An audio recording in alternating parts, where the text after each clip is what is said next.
nás vytlačia. Skladateľ nepotrebuje počítač preto, aby za ňu skomponoval skladbu. To by bolo smiešne. Výtvarník nechce počítať na to, aby za ňu namaloval nejaký návrh dizajnerský alebo nejaký obraz. To by bolo smiešne.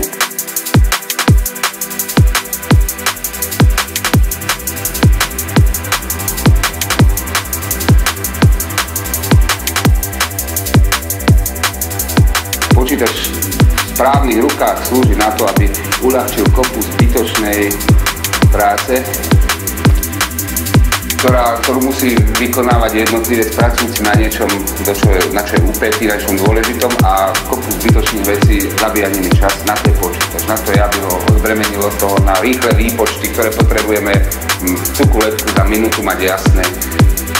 Na to je dobrý počítač.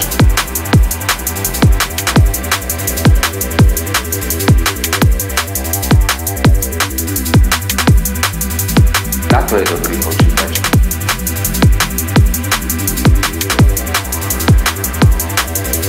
Na to je dobrý počítač.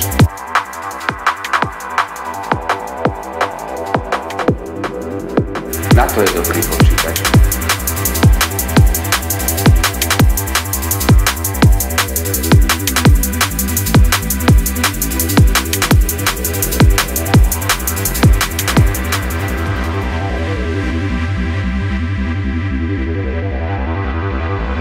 Skladateľ nepotrebuje počítač preto, aby za ňu skomponoval skladbu.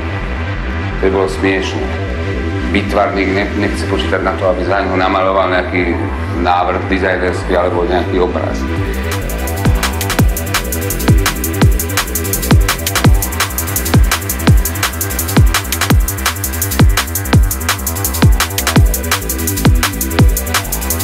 Na to je dobrý počítač.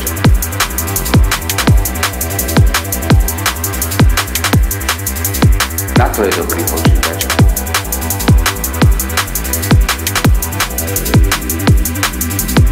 Ten ľudský aspekt bude vždy ten najdôležitejší.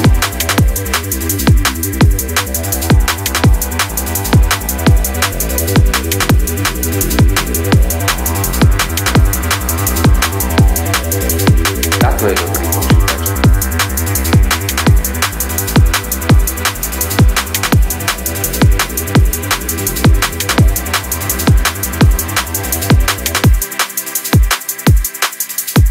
Ľudský aspekt bude vždy ten najdôležitejší.